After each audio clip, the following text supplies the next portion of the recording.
use it. And so joining us right now to talk a little bit more about this, Alex Wilkes from America Rising. And Alex, thanks for being here. Appreciate it. Thanks so much for having me. So first, let's talk. I guess let's just get to the basics of the Mueller report. I know they mentioned it wasn't a complete exoneration for the president, but vindication, I guess, is a term a lot of people are using.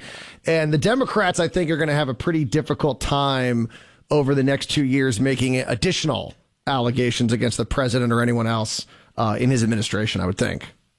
I completely agree with that because, look, at the end of the day, the fact that they weren't able to use the underlying offense, which, would have been the collusion in this case, to then make the case of obstruction of justice isn't all that unusual. It's difficult to make the case just on obstruction if there was no crime.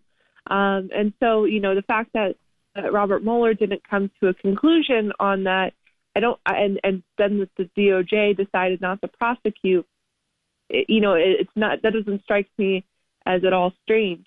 Where the Democrats, I think, are going to run into problems is that they're going to keep this fight going.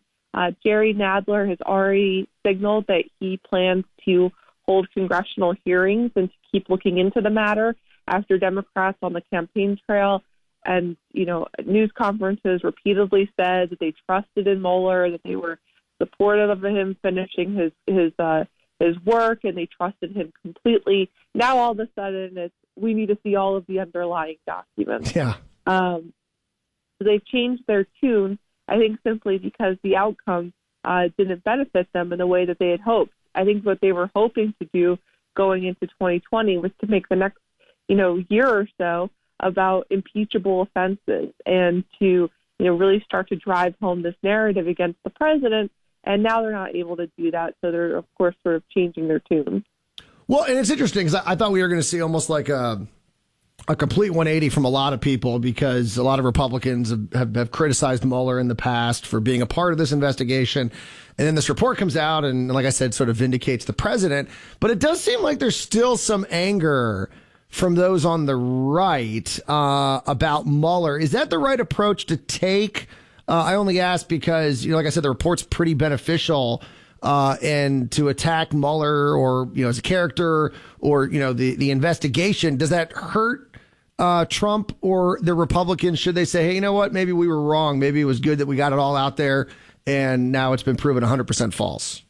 Well, look, I was someone that was personally supportive of Mueller finishing his investigation because, really I thought it could only be helpful to the president. I didn't believe that there was collusion in the 2016 elections, and I was pretty confident that Robert Mueller's report was going to show that. And so, I was supportive of him finishing his investigation. And I think to the extent that, Republicans want to sort of train their anger at a different subject, I think it's legitimate for them to question why the entire Russia investigation with President Trump got started to begin with, even before the president became president. Because we know now that it was predicated on this now discredited dossier. And I think that there are legitimate questions there. But, of course, I think, going into the 2020 elections, we should be focused on exposing how extreme Democrats have gotten, how far to the left these 2020 presidential candidates have moved, and the fact that these moderate Democrats or so-called moderate Democrats in swing districts are really just sort of the resistance crowd in sheep's clothing. These are people who wanted to see the president fail despite, constant promises that they wanted to work with him. And now I think that they're left with nothing, given the fact that they don't have a negative report to use against the president for impeachment or for just sort of negative talk on the campaign trail.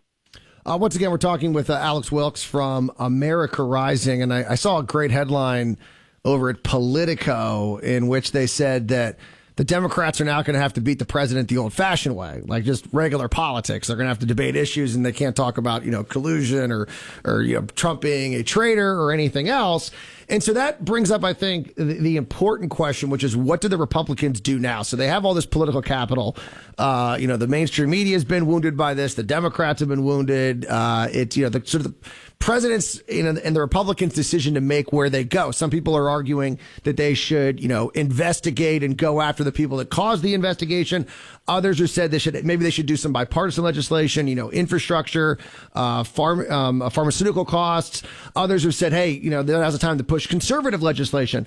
Which direction should the Republicans go and use this newfound political capital they have? Oh, well, I for sure think that they should use it to advance bipartisan legislation primarily.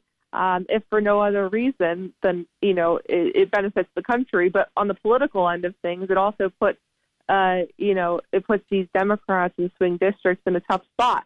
They all promised to work with President Trump in the 2018 elections.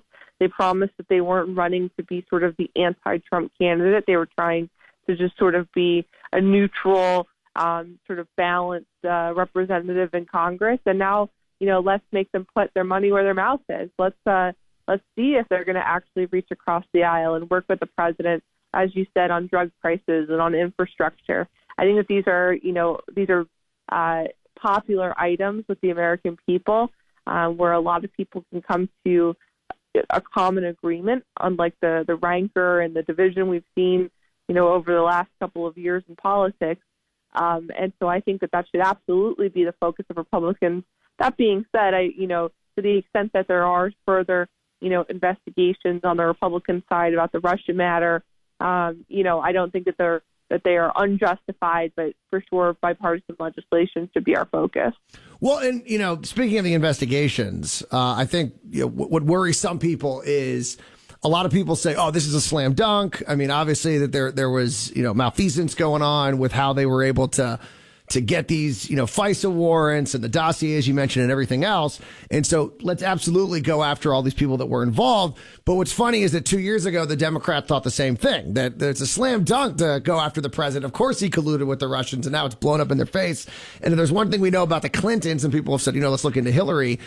Slick Willie was Bill Clinton's nickname for a while because he was able to find a way out of all kinds of investigations. Hillary's had investigations and escaped them. And so, should the Republicans be careful in making sure they don't fall into the same trap the Democrats fell into? Yeah, I mean, look, I think that the American people are sort of tired of all of the, investigations, which is why I think that the Democrats, zeal for continuing this investigation is totally misguided, because I think that, the public was ready for the Mueller report to come out. They wanted an answer. Now we have an answer. I think that they want people to move on. And so, I think that to the extent that, we keep up the fight or look for legitimate answers, as I said before, I think that should be secondary to bipartisan legislative goals, to show the American people that a conservative agenda, is one that works for them and something that they should vote to continue in 2020.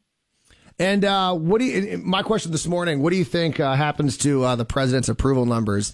He's never been over 50%. Do you think that he maybe crosses that threshold with this sort of cloud of suspicion lifted over his administration? I think so. And I think particularly because, this was a major issue over the 2018 midterm elections. And, the fact that he's now been cleared of wrongdoing, I think might make some independent voters who may have been skeptical or who may have been swayed by the fact that there was an investigation going on, to come back over and to support him, particularly given all of the economic prosperity that we've seen under this presidency. Well, Alex, I appreciate you taking the time, joining us this morning. We'll be interested to see what the Republicans end up doing, like I said, with this new political capital they have. But I do appreciate you coming on the show to talk about this today. Yeah, of course. Anytime. All right, Alex Wilkes from